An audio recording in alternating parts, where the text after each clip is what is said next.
there exists a constant battle for survival. Welcome, my friends, to Atomics on a Friday, a fascinating journey into the realm of cybersecurity, data, and atomic testing. Today, we shall embark on an adventure with two seasoned experts who have roamed the cyber wilderness for years, honing their skills and strategies. Paul Michaud, a master of cyber shenanigans, has an uncanny ability to unravel the most perplexing digital mysteries. Alongside him is Michael Haag, a cyber threat connoisseur who has devoted his life to understanding and mitigating the ever-present dangers lurking in the shadows of cyberspace. Together, they shall guide us through the complex tapestry of this digital ecosystem, revealing hidden treasures and secrets that will undoubtedly leave us with a newfound respect for the world of cybersecurity. So, dear viewers, let us dive deep into the heart of this wondrous realm, where the forces of good and evil collide in an eternal struggle, and let us explore what it truly means to protect our delicate digital existence. Join us on Atomics on a Friday. Well, hello. Welcome. Happy Friday. Start from the bottom. Yes, I know. We officially made it, and it is officially Atomics on a Friday. Lego. We got an issue occurring on Twitch, and I can't get it to go back to working, so we're not on Twitch today. I'm sorry. Our fan base may be decreasing real quick. That's fine. I'll figure it out. Surprised. I don't know where the logs are. I guess we'll find it. Yeah, there's probably a button missing or something. But we shall continue. Let us move forward. Yes, let's progress. Yes. All right, so we have quite the agenda today, and there's a lot of cool things occurring out there in the wilds. And so we'll kick off with the who, the what, the exfil, the death, and discussion. And then I think we'll kick up a poll for next following Atomics. Ryan, thank you for joining. We're just going to call out our great audience as they join up. Welcome. Yes, we want to thank our sponsors today. Yes, all the sponsors we have. We need to make it. We got to have like a whole page for our sponsors next time. Forgot about that. Oh, that's the Twitter account. It's like, what is that picture in the middle? I didn't remember adding that. Yeah. Oh, I wanted to make sure we advertised our Atomics on a Fry account, so that everybody knew it was actually there. We got to get new pictures. Yeah, we should probably update those at some point. Yeah. I mean, I did like flip it, so it was like the two pictures looking at each other, but it like reverted back. So I don't know what happened, but APT. That's the intern's problem. Yeah, exactly. So yeah, welcome to Atomics on a Friday. My name is Michael Haag. Currently with Splunk as a threat researcher, and yeah, doing all kinds of fun things, researching threats, shipping atomics, writing content, you name it. Here we are. Paul? Yeah, I'm Paul. I'm a senior threat hunter, right? Unit 42. I chase hazard because I like to go into the fire. That's what we do. We find evil. I don't know. Figure out these intro things one day, but today is not that day. Yeah, today is not it. Be sure to like and subscribe on the different threads and socials. Atomics on a Fry, things like that. They're all out there. But yeah, let's dive in. We should change it from FRI to FRY. If we can't get Friday in there, we might as well just make it fun, make it Fry. I might be able to do that. I don't see why not. It'd be a good one. It'd really throw people off. But that's fine. Yes, for sure. Let's do this. Cool. Yeah, first thing is every Wednesday I've been dropping a new atomic test So if you have yet to ship a atomic test and atomic test, every Wednesday, watch Twitter. I try to post it on LinkedIn. If I don't, it's still out there. As of right now, the latest Atomic Wednesday has yet to be committed and is a free atomic. This includes a shirt, a sticker, and a merge from a maintainer. See, even Ryan agrees. It's super easy. It's basically copy paste and maybe test it, but otherwise ship it, get a free shirt. Nah, testing's overrated. Just push the prod. Yeah, always. Just kidding. But no, seriously, you should probably test it. But today's your day. I feel like all the work is done for you. Yeah, it's literally a gist, and you copy paste out of it. There's even screenshots on Twitter where you could just copy that and put it in your PR and say this works. Tested it. So. They gave him the full YAML structure. I would have just like posted like, here's the command, just go fill out the information. But you did the whole thing. Yes, I tried to post. I tried to put in like in part of the Twitter thread, like the dependencies. I copied and pasted the dependencies, but the structure was all off, and I was like, this is going to be chaos. People aren't going to figure this out. It's phenomenal. So now it's just a gist ready to go. But yeah, it's ready. Actually, real quick, we just got something that came in. Let me share this real fast. I just want to. Oh, look at that! It's an atomic test that fell out of a truck. Yeah. So this is the Atomic Wednesday. Feel free to screenshot it, OCR it, copy paste. So anyway, just want to make sure that's out there. Phenomenal. Kill that. Cool. All right. Excellent. So on to our first hot topic of the weeks. It's been 2 weeks, I think. Can't count. But what are you hunting? Like that. What's going on out there?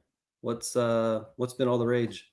I mean, this is a short list, but there was more to it. Yeah. But you kick it off. Those first two are yours. You kick us off. All right. Well, since like half the screen is Lua, I'll talk about that.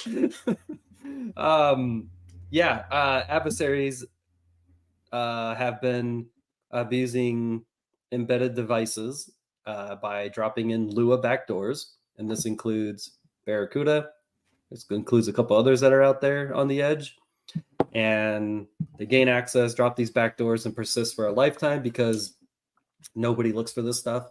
And so yeah, I think we all need to start thinking about Lua a little bit more and less PowerShell. Problem is, no one's looking at Lua until recently at LabsCon, Sentinel Labs, they released a sweet talk blog all on this group called Sandman, where they actually found the adversary, in air quote, unknown adversary, not unseen before apparently, using Lua as their backdoor within organizations, which is just like straight chef's kiss. I've been saying Lua's the future. People laugh at me, but here we are. We got Lua backdoors roaming. Wasn't the first instance of Lua showing up recently in the Barracuda stuff? Yep, exactly. Yeah. Oh, I have show notes somewhere. But yes, it's mostly embedded devices, right? It's mostly those edge things that are getting popped right now in Lua backdoors, or getting a Lua backdoor. And then now we have an actual adversary dropping like crap on your endpoints. Yes, Nmap. Yeah, people comment on that one. It's good. It's just Nmap. It's not like they've been hiding it. I think somebody said. Or looked at it. I think somebody said on Twitter, they were like, all that what was it? All that Minecraft server building stuff is gonna come to fruition or something like that. I thought that was good. But yeah, there's the Sentinel blog. It's pretty solid. Really, really happy that somebody dug into Lua. What What is this gist? Oh, it's the Atomic Friday gist. Okay. But yeah, I think it's interesting. The blog does go into how to look for it on the endpoint. Definitely, I'm really considering diving into Lua a lot more. Not on embedded devices because no one looks there, but on endpoints because I think it's might be a little spot for us to find some cool stuff. That's Lua. Second interesting thing, we talked about Mockben. I think we talked about Mockbens. I think we talked about Maki the last time. I'm pretty sure we did. The CERT, Ukraine Mockben stuff. Now, I've been digging in a little bit more, and there's a ton of these API mock sites out there. Maybe not a ton, but there's quite a bit, and most of them are just public. You create a bin, you just put whatever script code you want on there, whether it's redirecting or dropping shells or dropping payloads, whatever. You can drop these things all over the web. They're free. Most of them are free, public, and you can just do that. The one I found, I shared, I think it was called Pipe Dream. Yeah, pipedream.com. And I'll share my screen. Let's just go live for a hot minute, eh? Down there, share this, go here, and boom. Here we go. Okay, so you're saying, well, hey, I want to create a quick, endpoint to test my API. Well, I got one better for you. You create a free public one, just like that. And now I have a free public, little API endpoint to hit. It even gives me the curl, copy, paste. It actually works. Hey, while we're here, POC or die. There you go. Here's the post, and it rocks. So Han Solo is here. So yeah, and you get all this extra cool data. So as an adversary, you probably can't even see that page, huh? What page are you seeing? You're not even seeing it. That's sad. Just webhooks. Stand by. The Pipe Dream landing page. Okay. So you didn't actually see whatever you're just pointing to now. I thought you were just still on that same page. That was sad. That was so sad. Okay. Whoops. All right, here we go. Hang on. Right here. Okay. So I did the curl behind the scenes live like 2 seconds ago. But now you can see what the post looks like. It gives you everything you need to test it.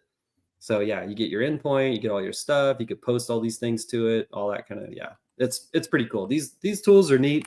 Apparently I was not the first one to find it because there's a bunch of Googles out there, blogs talking about adversaries using it, specifically this one by the name of APT28. They appear to like, this is like my Intel hat, they appear to like these API mock sites for hosting things, whether it's a redirector or whatever it may be. But yeah, definitely check these little things out. Follow the Twitters. I'm releasing a blog soon on the Mockben one. We do have an atomic test for the Mockben one. So if you want to play with that, search Atomic Red Team Mockben. We're the first one that comes up. Yeah. The only one that comes up. Yeah. Oh, yeah. I don't think anybody knows about it. Okay. Sandman, APIs, Lua. What else? What's going on, Paul? Big one. UNC 3944. Wicked Spider. Muddled Libra. Muddled big Libra. One. Obviously saw things like Caesar's MGM breaches that occurred. Oh, is that what that was? Okay. Allegedly. Allegedly. I'm yeah. not. I just. Whatever. Hey, did you sign up? Did you sign up to 1099 Red Hat Linux server admin? Or did you skip that? No. Okay. I'm not really interested in working 10-hour days, 7 days a week. But 7 days a week. If that's you, that's, for potentially 6 to 12 months or till you retire. Like, that's cool. Go to you. But very interesting. Again, coming in, social engineering, help desk, request, reset password, get in there, instantly change MFA or add MFA. You want to get out, go in, do the things. Mandiant updated a blog post about UNC 3944. Unit 42 also updated theirs. Very similar things that have been seen. Some variances in some of the tools that have been leveraged, but overall, if you go look at some of the tools, and specifically like Mandiant's blog post and Unit 42's, a lot of the tools leveraged are legitimate binaries. They're not just necessarily inherently malicious, right? It's not straight Mimikatz or some other thing of like, this is a piece of malware. Things like Putty and Plink and Azure Storage Explorer, which was new to me. Never seen that before, so I got to install it and test it, which is kind of interesting. Wait, say that again. What was it? Azure what? Azure Storage Explorer. It's basically a utility for interacting with, I presume, blob storage. I didn't have an Azure account to go test with, but I installed it. And did, I see. DLLs, dependencies, etc. That's pretty cool. But again, so a lot of these tools are just legitimately used, but then abused by adversaries. So baselining and understanding the sanction tools in your environment is critical to identifying that, but also not necessarily the tool, the tool itself, but who should be using it, right? Does Jane in accounting necessarily need to be using Azure Storage Explorer? I don't know, maybe. She could be uploading financial documents. So that could be normal, right? But is Bob in accounting supposed to be using Putty to create a tunnel to RDP externally? Probably not. Worth investigating that, right? So again, things that can be used, but just abused. So that's been a fun one to go look into. Definitely would go recommend reading those two blogs. Again, very similar overlaps, some different IOCs provided from each report, as well as a bunch of, you just search either of those two things and you get, 20 hits of different reports from various vendors and organizations. So definitely worth investigating. There was a really Bumblebee. cool blog. Wait, real quick. There was a really cool blog by, oh man, it was good. It had a nice graph and everything. People love pictures. Yeah, it was good. I love pictures. Oh, I'm failing. All right, Bumblebee. I'll find it. Bumblebee is back. I don't know if it was really gone, but it comes in waves. Kind of a lesser known one, but definitely more the line of the info stealer. If you go take a look and you search Bumblebee for some of the recent campaigns, that was probably about a week and a half, 2 weeks ago. You can take some of those payloads, and there's actually commonalities between mutexes. I actually did some mutex hunting across. So there's some interesting ones that are hard-coded in there. So those are good fidelity hunts to go look for. So you can go grab those off of VTI or VT if you don't have VTI. So it's a fun one. Yeah. Very, again, similar. Generic info stealer, steals your stuff, causes problems, malware, etc. Nice. But that was a fun one to go dig into. Where was I going with that one? What about the web dev folder thing? Did you? Yes, that was the actual thing. So how it works is that it'll actually use net. So our nice utility net that we kind of went over last time, which again, not just for querying information, but also like mounting drives. So it'll actually use, they create a web dev server hosted somewhere else, and they'll mount that and then use that to pull down the payloads. So looking for connections, you'll see RPC calls for web dev. So some interesting detection opportunities there, especially for net using to external domains or IPs. So paying attention to those, as well as connections outbound. So very interesting in that aspect. In some of the hunts I did see, there was actually some legitimate usages in some things that I did identify. But for the most part, it was not a common thing to see. So that could be fidelity. So if you go look at, again, some of the posts that people and researchers have posted on Twitter, you can see some of them. And there's actually a specific website. I forgot what it's called, but it's in the blog post. So that specific domain, so even queries to that should be interesting. If it's not used, just block it, right? Like egress filtering. .life, is that it? Yes. Well, those are the domains, but then there's a. Oh wait, no, I think you're right. I think .life. 64-bit static seed value .life to generate. Oh, it uses a DGA to generate 100 domains on the .life TLD upon execution, according to that Bumblebee blog. .life probably not have any legitimate business usage, so just terminate that TLD at your firewalls or in your host-based agents. Yeah. I don't. Oh, they're using for shared. Is that what it is? Yeah, thank you. That's what it was. I don't have to blog up. I have too many screens. I see. But for shared is the domain where you can just kind of create a share, right? Very similar to what we were talking about with the mock sites, right? Same kind of idea. It's web dev. So you can just mount it and then pull down the payloads and then unmount. So got it. Very That's good, cool. Interesting things. So between the mutexes that are hard-coded and the web dev stuff, some good hunting opportunities for that. And then, of course, again, just go block the .life domains because that. It looks like legitimate businesses that are using .life. If they are, just create the exclusion until somebody complains that it's busted. Otherwise, chances are you're good. Just Yes. And it looks like it uses some pretty standard like stuff here. Like I'm reading the Intel 471 blog, and it's just talking about like Wimic to create a new process and LNKs and again, a lot of stuff that again is just modified, right? There's not something inherently brand new, just a variation of that. So if you can do it once, you can do it again. Once or twice. Why not both? Your time's the charm. So cool. That's awesome. That actually sounds pretty neat. Actually, dropping web dev off the internet on some random site. That's how I share my files. I mean, it's the only way I share my files. It's an open router, port forward, right to my shared server folder. Tunneled via ngrok. Yes. Yeah. No, it's the new Microsoft Dev tunnels. Sorry. Yeah. You would not believe the amount of activity I have seen of code dash tunnels lately. Yeah. Since that dropped. People hanging out with it? Absolutely absurd amount. That is awesome. Just everywhere. Nothing is safe. Yeah. Just go block them. Sign binary. NBD. If you're doing code dev and you're working internally, like you have probably things like Git or GitHub, GitLab for code sharing purposes and all that stuff. Yes. You don't need to tunnel it. The enterprise version of ngrok, honestly. At that like tile scale, like I can think of probably like 3 different services that are probably way better and more efficient to lock it down than just yeeting out tunnels from code. But each their own, if you will.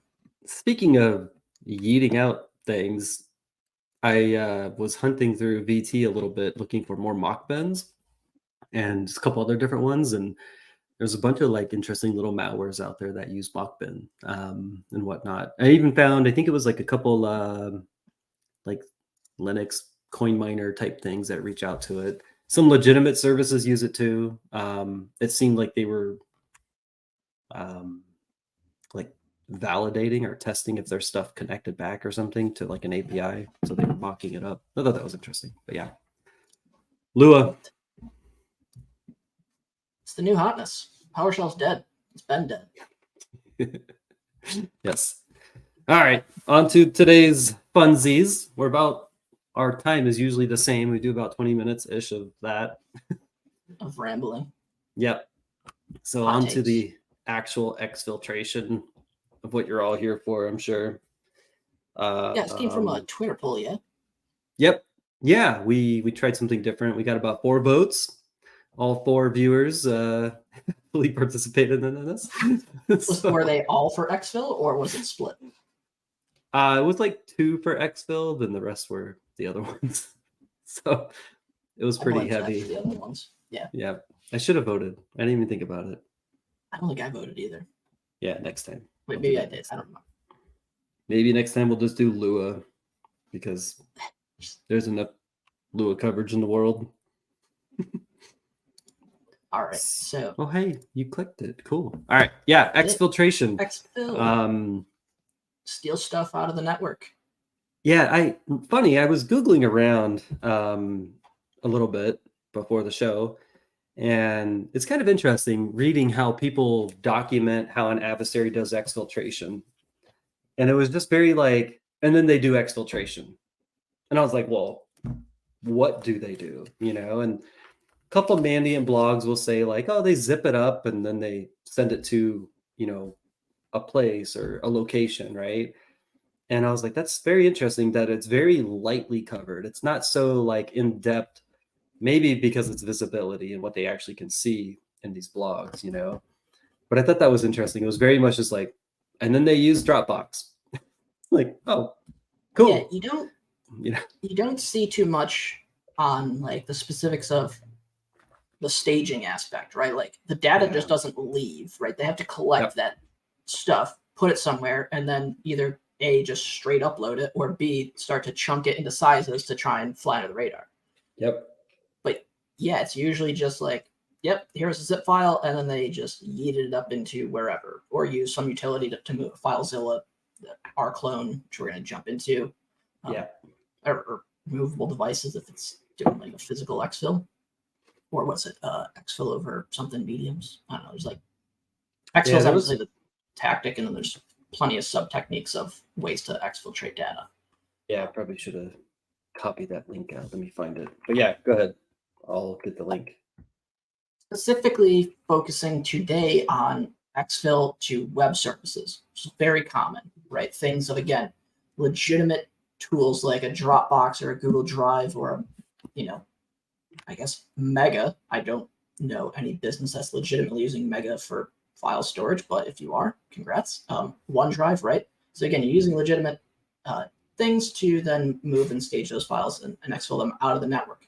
Especially if you think something, an organization's a heavy Microsoft shop, files transferring to OneDrive, Flash, going to blend right in. Now things where you start to again see them using a non-standard tool, so Rclone, to a non-standard service like Mega or Google Drive or Dropbox, that's again not sanctioned, that should potentially be a key indicator. So Rclone's a super easy, interesting one. There's a couple blogs out there. No Red Canary's got one that touches on Rclone and some different activities with it from command line parameters. And then the fact that, again, like we used it legitimately at previous works, that just use it internally for for backups moving around, because you can use it internally, but you can also then synchronize to the cloud services. So in our instance, I created a fake. So I used a free mail service, Yapmail, if you've ever heard of it. So I created a 10-minute account there to register an account. So I actually didn't want to tie it to anything legitimate. And then just created the account, took the password. I created the config for Rclone, and then I was whipping files up and down via the Rclone within 10 minutes, the whole thing. So it's pretty interesting. That's awesome. But yeah, egress filtering is key. We harp on it a lot from baselining and filtering, but really looking at what's coming into the network, what's going, especially going out of the network. If you have solid egress filtering, chances are you're probably going to be stopping a lot of attacks, right? From things of like DNS filtering, and then couple that with application filtering, right? Like again, if you don't use Dropbox and it's not approved to use, why have it? Obviously creating exceptions, then removing those exceptions, right? Like that's a huge win, because you think about NEC2 or exfil. What does it need?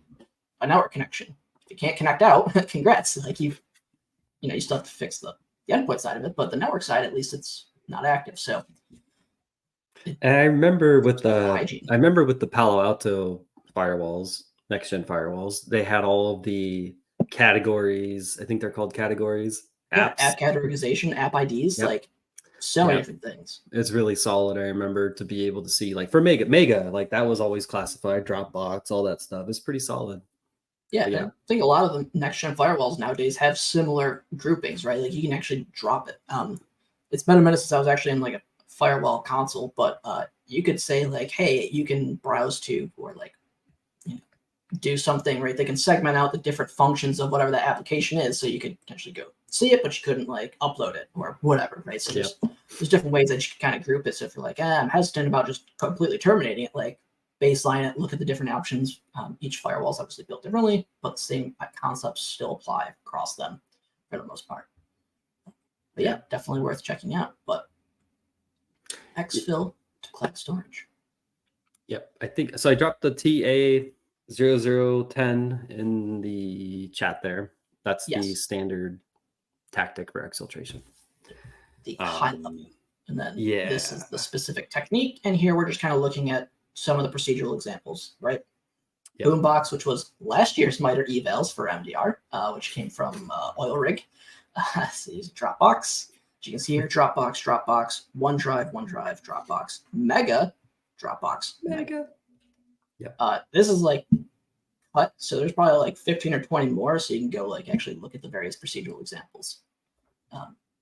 There's a ton. You can see here, like on line 3, command line parameters are interesting, right? So copy max age of those files, point it to the source of the files, right? And then to wherever. So in the case that we'll show when we go to a live, mega is the name of the, you can create a config list so you can have multiple sources or like sources, I guess. So mega, Google Drive, etc. And you just point it to whatever that source is, where in this case, it's a folder called data, and then you have some existing parameters, additional parameters with it. So you can, then again, as you can see here, like you can do some limiting, some threading, try and keep it under versus just, hey, I have 500 gigs. I'm just going to shoot it all out at once. You can, again, start to chunk it down into more smaller sizes. Yeah. Cool. So here's an example. Rclone. So again, it's command line parameters just for syncing files. So you can use it again locally via SMB. On the back end, you can see a whole bunch of different names that are supported. So you have Box, Citrix Sharefile, OneDrive, OpenStack, pCloud, PicPack, so many. So chances are that's also a good list to go look at and say, do I have any connections, right? And am I seeing activity from these? Like, easy list to go sift through and then track down. But so we're going to look at kind of two things. The network activity side, which we'll use Zeke a little bit. I can go super heavy into it. And then we'll also look at the actual binary execution, so on disk, of what things we can look at to try and determine if it's executing. Sweet. Did you have that? What is it? Oh, yeah. Yeah. I was curious this morning too about Dropbox being used via the API. And so as I was Googling, I was just like, this is interesting. Again, it wasn't a lot of like how they're doing it. But this one I thought was kind of neat. You know, most of these tools have an API on the cloud, Dropbox, Box. And then I found that more and more these cloud storage things they're doing their own like deep AV scanning and everything now too. They're trying to prevent ransomware and all that stuff being hosted. And so, yeah, they're all trying. But yeah, this is one of the first ones I saw that was using the API, which I thought was pretty cool. Yeah.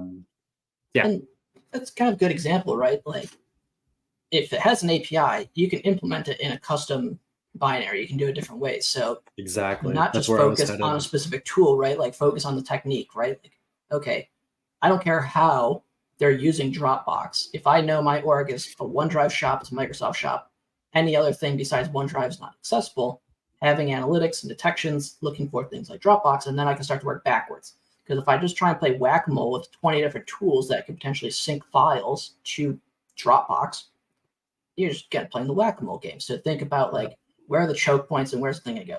Focus on endpoint, but also focus on the network telemetry side. Yep. Yeah, I think that's it, right? Oh, yeah. We have some atomic tests. There are atomic tests, but before we jump into that, I can share my screen and kind of just jam on, like, straight up using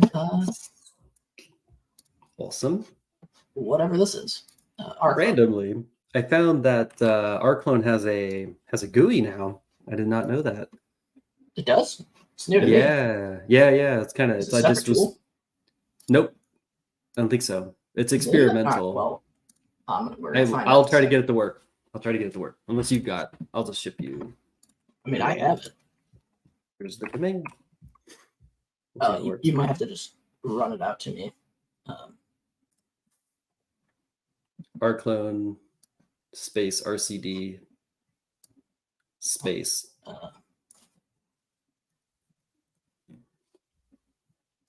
What's first? RCD. Tac space tac RC tac web tac GUI. See if it works. New release is present. Oh, okay.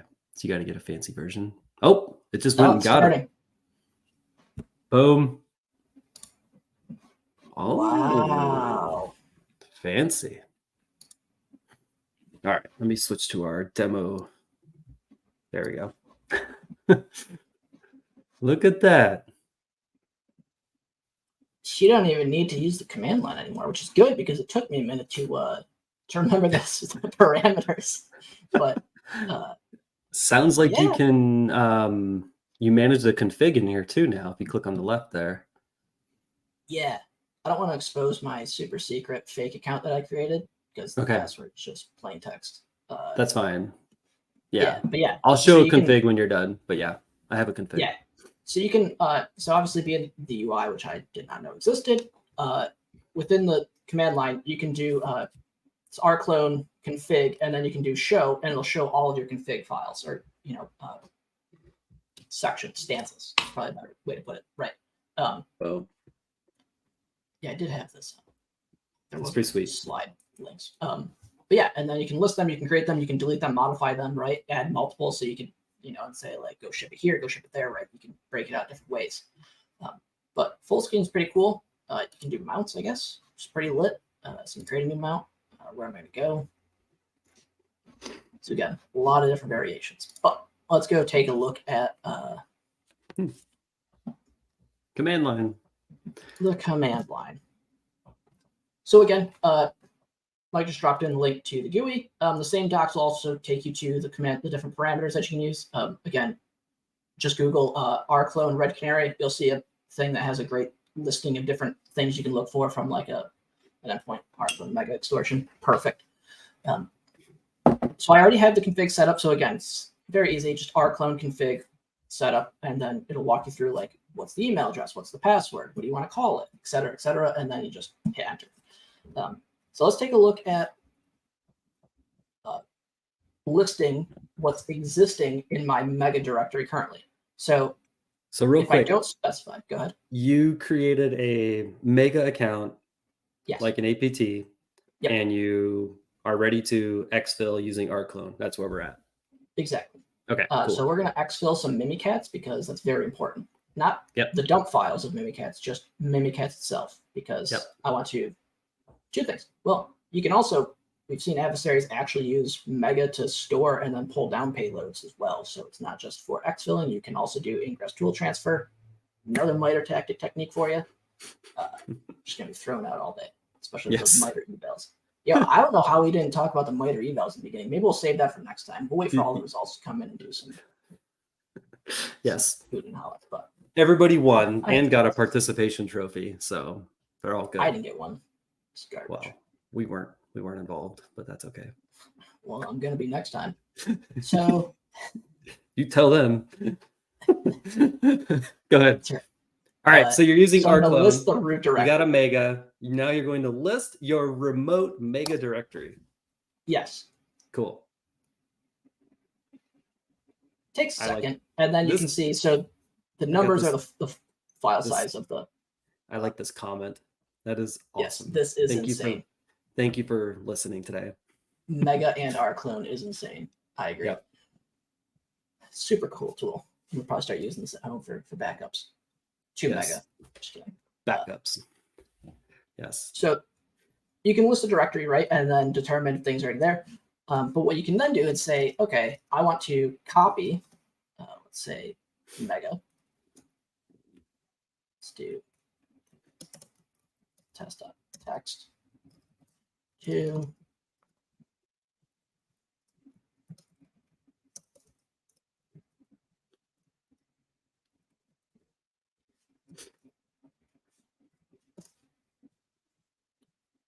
and so now this will copy your mega file to your local system.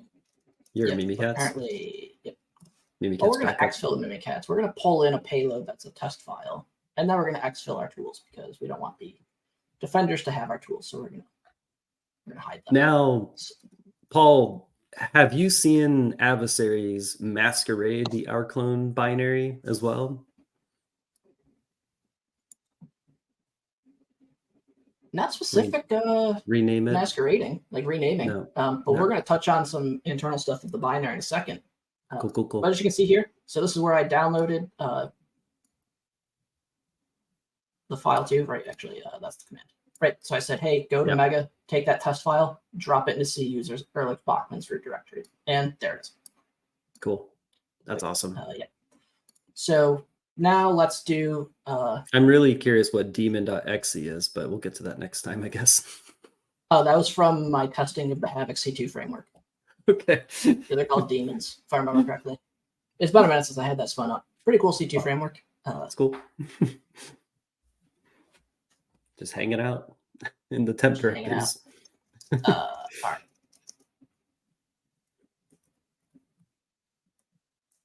We don't want them to have our tools, so we're going to upload our Mimikatz straight to Mega, and then we'll list it and show it. Yeah. Got to protect the cats. Strip.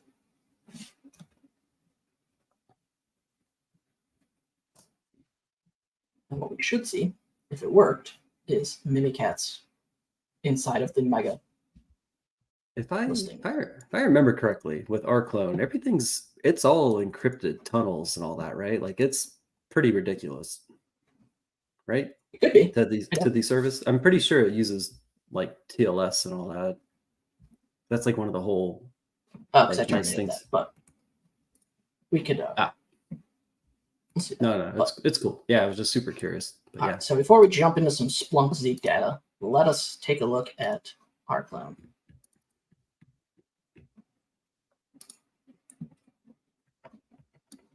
So most EDRs are going to record things like the internal binary, like binary metadata, so information about the binary itself. So not just the process name, but the things about it. So in the case of like our details tab, so we can see things like copyright, a file description, a product name, original file name, and then things like internal name. So even if I were to say, okay, let me call this malware.exe, I want to look for things like the process name not equating to the original file name, or using things of just, hey, I don't care what the process name is called. If the internal or the original file name is rclone.exe, that's part of my alert from the endpoint side of things. That's what I can look for. As well as, again, tying in additional attributes. So instead, because obviously you could change these or modify these, like you can couple other different attributes or metadata surrounding that in order to help kind of aid in building the detections. So again, not just relying on a simple thing like Rclone, which you could, because as we've seen in a lot of different ports, like again, just go Google Rclone, Mandiant, breaches, CrowdStrike, whatever. Chances are, the procedural thing is just Rclone and then the rest of it. Like they're not even renaming it in some cases. So yeah, even though as simple as it is, you can still get away with the basic detections. So that is the binary side of things, which we do have atomics for, which we'll jump into in a second. But quickly just kind of look at some Zeke/bro logs.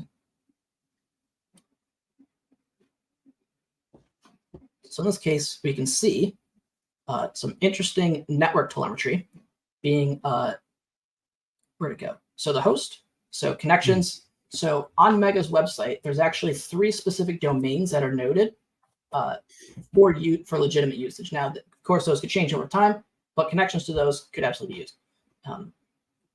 Where did I say this? I actually didn't realize or notice that they have their own user agent for it. And that's pretty cool. Yeah. Yeah, I just saw it. Where did it go? Right up at the top. Is that at the top? It was like Rclone. Yeah, right there. It's the user agent. So you can also tag in things like user agent if you're doing like hunting and doing statistical analysis on user agents, outliers, etc. Certain ones, DNS queries, and then you have connection logs that you can use. So you can start to look at like bytes transferred in or out. So if you can do those calculations, so based on the session, say, okay, well, this session then taken going outbound, so directionality, the quantity, do the mathematics side of things in Splunk. I'm not a Splunk whiz, so I'm not going to do that on the fly. I'll leave that to the professionals. Like, as you can see here, wildcard. Honestly, you could set this up into your I don't know any Splunkers anymore. I'm only at Cisco now. Me neither. Look, forget performance, wildcard everything, catch it all. Don't have to worry about trying to tune it. It's just going to work, right? Yep. Performance is a crutch. Yeah, wildcards is life. Like, when like you're trying to just get the basic understanding, wildcarding is fine. This isn't, building a detection that's going to go production. Like when you're just trying to sift through stuff, just go do it and then break it down from there. Yep. Don't listen to what people tell you about, oh, it's got to be performant. Yeah. This isn't production. Nobody needs you're hunting. There's no need to be performant when hunting. Cast the Exactly. net wide. Start wide and then pull it in. But yeah, so a lot of interesting data points. Go check your firewall logs. Go check your proxy logs. There'd be another way of detecting besides using Rclone. Great question. Richard. Yeah. Well, I mean, kind of like what we were showing here real quick, besides the Zeke network side, you have your process telemetry, you have your network side. So there's a little mix here between the two. And, like Paul mentioned, looking for original file name on the Rclone. We have seen, I remember in the past, we've seen where Rclone was renamed. It might be on the DEFR report too, where they renamed it when they brought it in. Yeah. Oh, go ahead. Yeah, as I say, this is again where you get into that gray area of, are you trying to detect the tool or the technique, right? If we're trying to just focus on a specific tool, then again, yeah, you want to focus on that binary metadata information of like, what does it do? Are there interesting things about it? Maybe it creates a mutex. What are specific maybe registry keys it has to create as it executes, right? Think of like sysinternals tools. When you execute like psexec or AD Explorer, etc. You have to accept the EULA, and then that gets written to the registry. So you could also look for registry keys. So regardless of whatever the binary is, there's different things you could potentially key off of to try and loop that. So you just have to run the tests and look at what your EDR produces for it. But from like technique of exfil, again, that's going to be what's sanctioned for the environment, what's expected, and then looking for those outliers of what's not, especially like user agent strings. So if we're going to focus on, hey, Rclone potentially is evading my detections on the endpoint, could I look at it at the network level? And in this case, because it has specific user agent string, we could go here and say Rclone's in the environment is being used. But again, if you're using it internally, you need to then figure out like, how do you determine legitimate versus non-legitimate or unsanctioned, right? If you're using it to transfer files internally from endpoints to your NAS, like you're going to see the user agent string. If it's obviously endpoint to WAN, there's a different case. So it's super dependent on it. It's unfortunately not just a straight like yes or no. Like, it's one of those things you kind of sift through and balance out for org specific purposes. Yeah, it's definitely, I mean, it's going to be noisy on just that shipping everything straight to Mega using that. And I didn't realize they had like their own specific domain for when you're syncing from Mega to the API.mega. I thought that was neat. Yeah. So in this case, this was me browsing to Mega, I think. When I was hitting that. And then there's the user agent string. What you get, again, is DNS logs. So even if the connection fails, you may want to be alerted when you have a DNS query to those. And what's interesting is, I don't know if it's the same for all EDRs, but in my testing, the process of Chrome, Rclone, specific example, makes a DNS query to the Mega domains, and then it passes it to service host DNS, who does the actual, goes and actually queries for the DNS information. Now that could be specifically on how ours are looking for those. Look at the outlier, and as mentioned, user context can create context. Yeah, good point, Josh. Thank you. So you just have to play with specifically what those, what your EDR, how it locks it. But that was one interesting thing was, instead of looking for Rclone making the DNS connection, you're actually looking for service host with the DNS service parameters. I forgot what specifically it is. And then that's the one that actually makes the queries to it. So you can kind of start to tie those things together if you're looking for like, Rclone necessarily doesn't directly make the DNS query, specifically in that instance. I can't say it's true for everything, but in that particular case. But yeah, high level, Rclone, very powerful. Go play with it, go test it. Use your free email things like I did, like Yopmail, to get your 10-minute email account to create your fake Mega account so you can do your testing without tying it to anything legitimate. Are you the APT, Paul? What's going on here? I am the APT. I am OPSEC. Yes, that's awesome. And thank you for sharing this random enterprise environment and all their data too. It's awesome. Yeah, whose data is this? We'll never know. Something called Aviato. I was just gonna share a little bit more, at least on the atomic side. Definitely, we need to test this. Yeah. So digging into just exfiltration, and then I'll jump into Rclone here too. I did find for like Windows, obviously SSH has ways to exfil things, which I don't know, wasn't really going to get into, but there is this one in here called DNS exfiltration. There's some tool, and I don't think I've ever seen it, but I'm probably the one who merged this. But there's merge history. There's a way to do DOH here, or DNS over DNS exfiltration. Yeah. So it sets it up. It does all this stuff, but I think there's a little bit of config you need to do here. I hadn't messed with it too much, but with Atomic, it has like a lot of stuff built in, kind of baked in here, and I was kind of geeking out on it earlier before I was at T14 1048. Yeah, so we'll do our show details brief. Same thing you saw in the GUI in that markdown there, but yeah, I don't have to run it twice, but we'll run the actual test here now. And so kind of see it goes through its stuff, and then it failed here at the end. I didn't dig in enough, but this could be either we need that little light bulb to shine up, but like this could be an atomic fail that's failing here, or it's just a config issue that I didn't put time into figuring out. But there's that.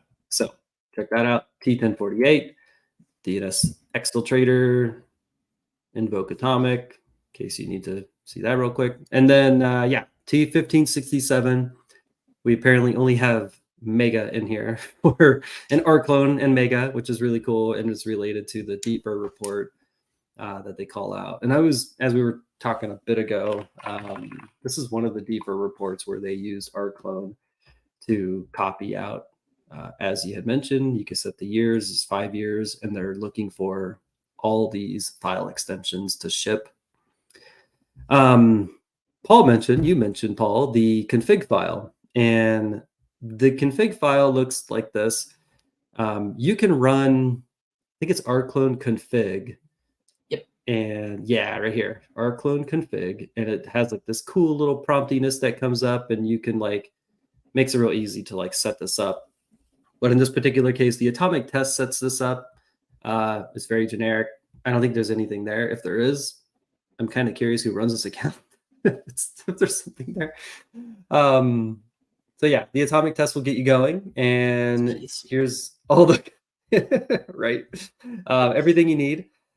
Something that I think has been talked about very, very lightly is the config file. I think there was a blog that called out how they grabbed the config file that the adversary was using, and inside it was like a couple different configs. So you can definitely pull this if you're doing like IR or anything. Pull the config file, and then now you have their username and password for whatever service they were using. We're using Mega, but as we mentioned a bit ago, sorry, wrong one. There's a ton of things in here. There's Box, there's Sugar Sync, Google Drive, everything. Dropbox, you can OneDrive. randomly HTTP mail.ru, because why not test that as your stuff too. One I saw in here was the WebDAV right here, which I thought was cool because you just mentioned WebDAV earlier. WebDAV for our Bumblebee stuff. Yep. So, and this is still Rclone, and I clicked on WebDAV. Nope, there it is. What? That's weird. It's still showing Rclone. Is that what you see? Yep. Okay. It's not just me. Okay. WebDAV.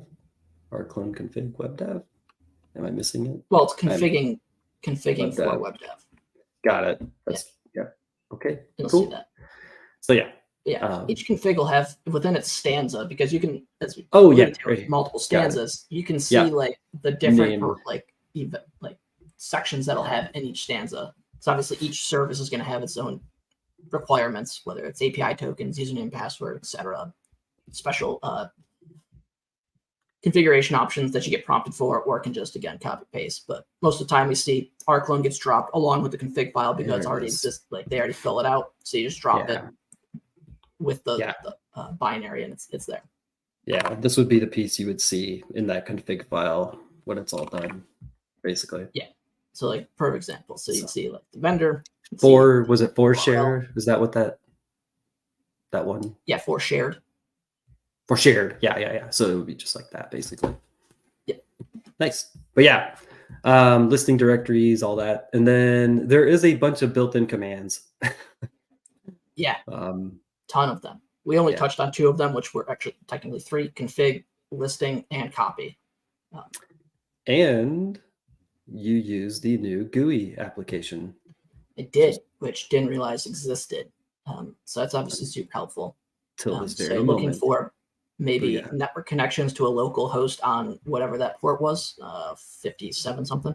5572. Yep. Why is the browser spawning to 5572? Yeah. But if you go check your EDR, if you go run the GUI, I bet you'll see a unique instance of your browser opening to localhost with that port. Yes. But yeah, that's kind of neat. I think too. Know about that. Now I got to go back and do some more testing because that could be interesting.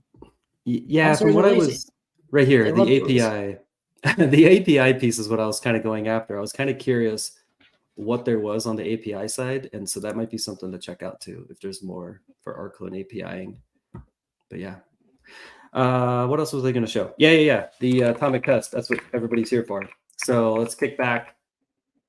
One. So we'll do show details brief. Oh, there's only one. That's right. And here it is in this format. And note that it's also doing max size. I thought that was cool. I just noticed that. And then it fills everything in. And then I'm going to exfil data now to a random account that someone set up. It's Keith's.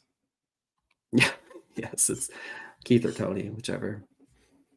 Somebody's account. Who merged it? There it goes. I don't know. Okay, yeah, I don't think it was going to work. Did it actually? Yeah, it didn't work. Yeah, so yeah, that's fine.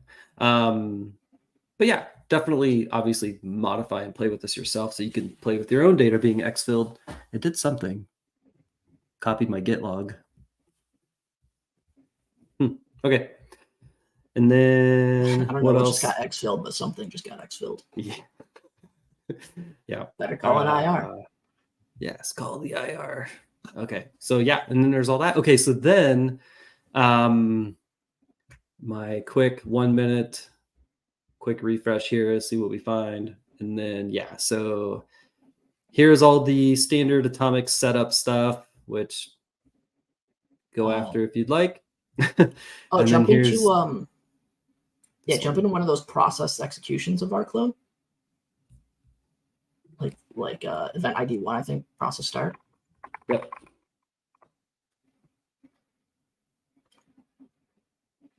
Yeah, I dropped in the command line and all that stuff here too, so we can see probably right these guys. So if you just click on the events tab, we can look at. Oh, you want to like go all up in there? Yeah. Because then you can look for, in this case, see like original file name, internal name, right? Some of that internal metadata we were talking about. I called it out right here. Oh, you got it? Original file. My bad. Yep. Sorry, I didn't see that. No, you're good. Yeah. Yep. So like take these last two right here. So here's the OG, here's the process. So yeah, adversary renames it Rclone to not Rclone. You would see the not Rclone under the process name. And then yeah, path wherever it's been dropped. Pretty cool. I'm really curious who runs this account now, but just log in and find out. I'm curious as to like go because the username and password for Mega is like right in that config file. Just log into the GUI and see like what files are there. And that thing's got to be loaded. It's top tier. Yes. Hang on, I'm gonna check it before I show it live.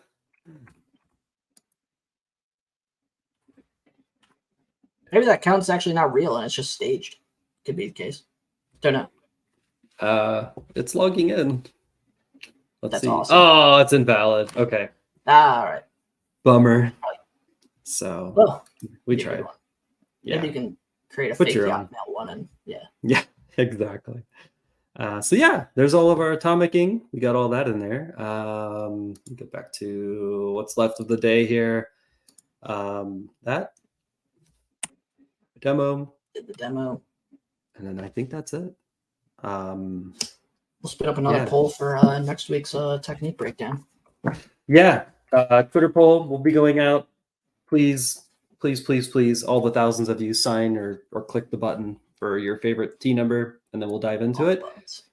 And yeah, thank you everybody for joining today. Have a happy weekend. See you next Atomic Wednesday.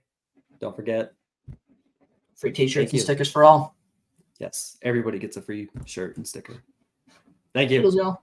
See ya.